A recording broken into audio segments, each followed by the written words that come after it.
So there was a man, quiet man, lonely man, 35 years old, named Ford Willis after his great great great grandfather, who had moved west across the plains and settled down when the wagon wheels quit turning.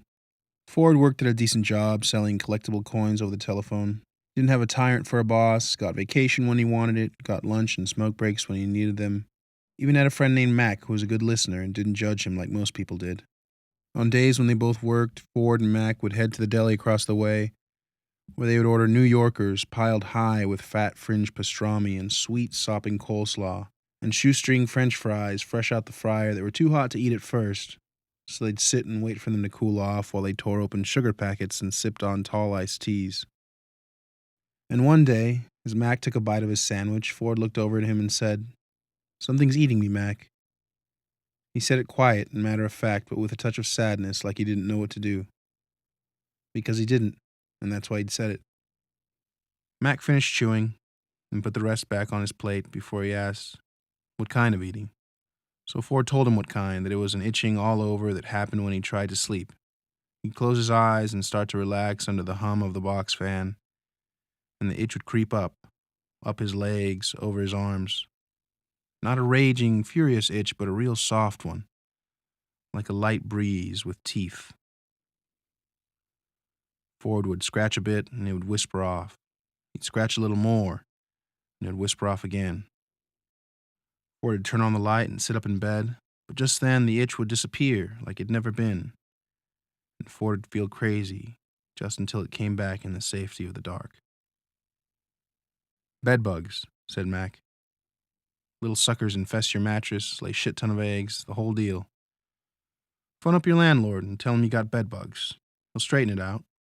So Ford called his landlord, and the landlord said yes, yes, of course, and many other agreeable things of that sort. And the next day, which was a Saturday, he sent over a man named Doug in jeans and a hat and a tucked-in shirt. And Doug brought Daisy, a magnificent collie with long, wispy brown fur and a keen, pointed snout, and he let her loose inside Ford's one-bedroom apartment. The two men watched as Daisy went to work, which reminded Ford very much of the crevice attachment on the vacuum that he hadn't used in a while. After a minute or two, Daisy came back and looked up at Doug as businesslike as he'd ever seen a dog look, and Doug shook his head and said, "No bedbugs here." Ford tried to drift off that night, but he couldn't. The tiny toothed breeze was still there. Mac didn't work on Monday or Tuesday, so by the time Wednesday lunch came along, Ford had gone half crazy waiting to tell him the news.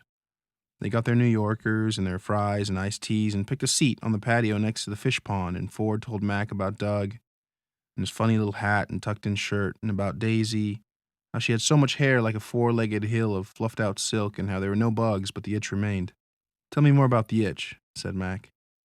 So Ford told him more about the itch, about how it would build up from a whisper to a buzz to a skull-grinding drone, and the little teeth would spread and multiply until it felt like a cold fire over every pore of Ford's body, and he'd wake up terrified and ready to fight for his life. Mac nodded through a bite of French fry. Such a simple gesture, but Ford found it comforting.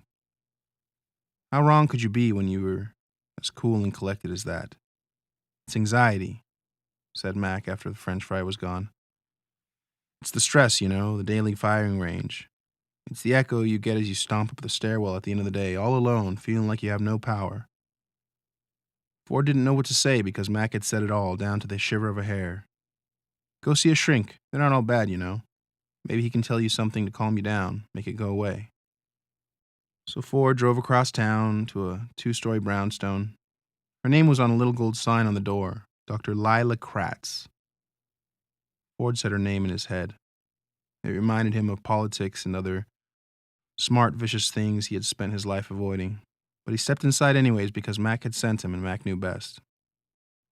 There was no desk in Dr. Kratz's office, just 3 windows, a potted ficus, and 2 chairs. Kratz sat in the more upright of the two, prim yet elegant in a very lifeless way, both red heels planted side by side on the gray carpet. Ford tried to sit, but he had to lie back as the thing he tried to sit on was more of a padded water slide than a chair. And that's how it went for almost 10 minutes, the silent sitting, until Kratz tilted her head very bird-like and said, "That's very interesting." "What?" "All of it. Everything you said." Ford was terribly confused. "But I didn't say anything." "Of course you did. You said it with your body, your eyes, your vibrations. My vibrations? There's nothing wrong with you, Ford. At least not mentally. Well, that's good to hear. And he meant that. Have you tried switching detergents? Perhaps something unscented? No. You should. Scented detergents are the leading cause of the majority of all skin irritations. Easily overlooked. Okay, well, thank you, Ford stammered. You're welcome.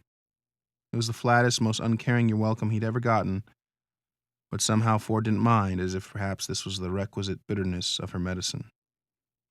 That night, Ford went to the grocery store up the street and bought the unscented detergent just like Dr. Kratz had said, and washed every bit of cloth he owned, even the kitchen linens.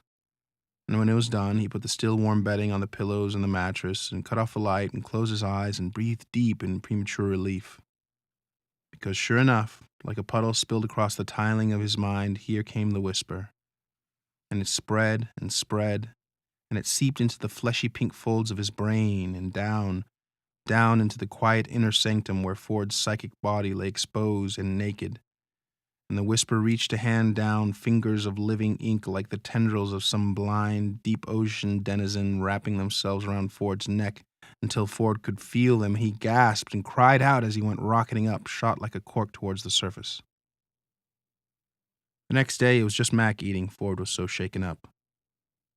The most he could stomach was water with no ice, which he drank slowly as he told Mac about everything that had happened.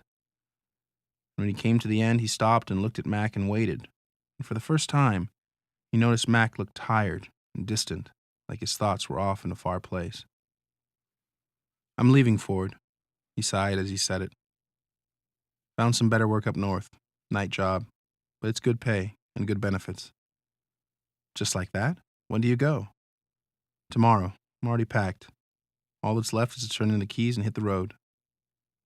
Mac, that's great, but he didn't mean it one bit, and he knew Mac could tell because he made a face like he was trying to scrape gunk off his teeth with his tongue.